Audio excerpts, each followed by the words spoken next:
안녕하세요, 여러분. 새로운 내용으로 찾아왔습니다. 세상에는 다양한 생물이 존재합니다. 세균, 바이러스, 동물, 식물 등 또 그 안에서도 다양한 종류가 있죠. 예를 들어 동물에는 사람, 곤충, 물고기 등이 있는 것처럼요. 심지어 사람은 같은 종임에도 불구하고 서로 다른 생김새를 가지고 있습니다. 이렇게 생물은 다양하고 같은 종이라도 다르게 생긴 이유는 무엇일까요? 이미 알겠지만 바로 유전 정보 때문입니다. 그렇다면 유전 정보는 무엇인가요? 여러분은 이미 염색체, 유전자, DNA 등에 관한 이야기를 많이 들어봤을 겁니다. 생물의 특징 6가지 중에서 유전과 생식과 관련된 이야기죠. 생명과학적 지식으로 조금 더 자세히 알아보도록 하겠습니다. 우리 몸을 구성하고 있는 세포는 여러 개로 이루어져 있습니다. 이 중 세포의 중심에는 핵이라는 세포 소기관이 자리 잡고 있고 그 안에 유전 물질인 DNA가 들어 있습니다. DNA는 뉴클레오타이드로 이루어져 있고 이는 A, 아데닌, C, 시토신, T, 티민, G, 구아닌의 4가지 염기와 디옥시리보스라는 당 그리고 인산기가 연결된 형태입니다. DNA 가닥의 여러 부분에 생명체의 특정 형질을 결정하는 유전 정보가 염기 서열이 다양한 조합으로 암호화되어 있고 이러한 단위를 유전자라고 합니다. 또한 모든 유전 정보를 유전체라고 합니다. 이렇게 유전자는 생물에게서 특정한 형질을 나타냅니다. 유전자는 유전 물질 전체에 있는 것이 아니라 DNA의 일부분에 저장되어 있습니다. 그래서 전체 염색체를 보면 부분 유전자가 있는 걸 알 수 있습니다. 이러한 유전자는 다양한 단백질을 만듭니다. 사람이 다양한 단백질이 모여 세포가 되고 세포가 조직이 되고 개체가 되는 것처럼 유전자가 다양할수록 다양한 형태로 모습이 나타나게 되는 것이죠. 이러한 유전자의 차이 덕분에 생물은 다양한 모습으로 나타나게 됩니다. 각각의 생물은 서로 다른 유전 정보를 담고 있어 다른 종이 되는 겁니다. 단지 뉴클레오타이드의 조합 덕분에요. 다시 세포를 자세히 들여다보면 세포는 막으로 둘러싸여 있고 그 안에 핵이라는 유전 물질을 담고 있는 세포 소기관이 존재합니다. 이러한 유전 물질은 원핵세포에서도 동일하게 존재합니다.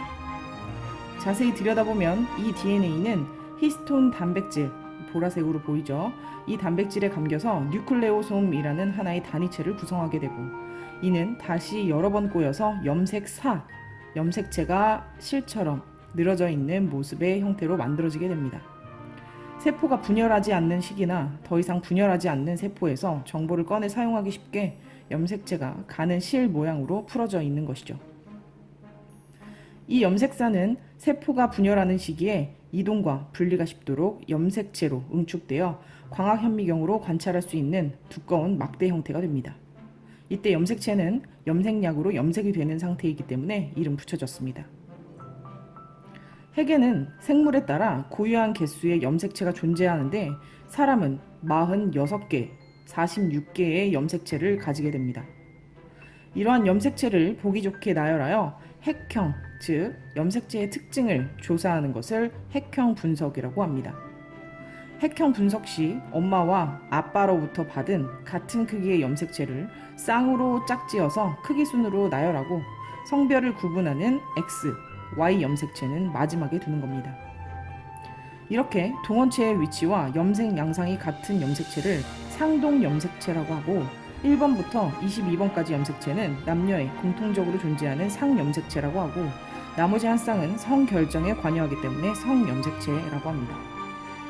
핵형 분석을 통해 염색체의 수, 크기, 모양, 성별, 염색체 구조, 이상 등을 확인할 수 있고 한 세포가 가지는 염색체의 상대적인 수를 핵상, 즉 N이라고 합니다.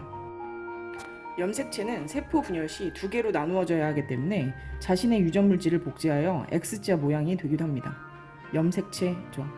이때 염색체의 가운데 동원체가 있고 복제되었기 때문에 유전 정보가 왼쪽과 오른쪽에서 동일합니다. 그러나 엄마, 아빠로부터 온 각각의 유전 정보는 다를 수 있습니다. 하지만 같은 형질에 대해 암호화하고 있기 때문에 대립 유전자라고 합니다.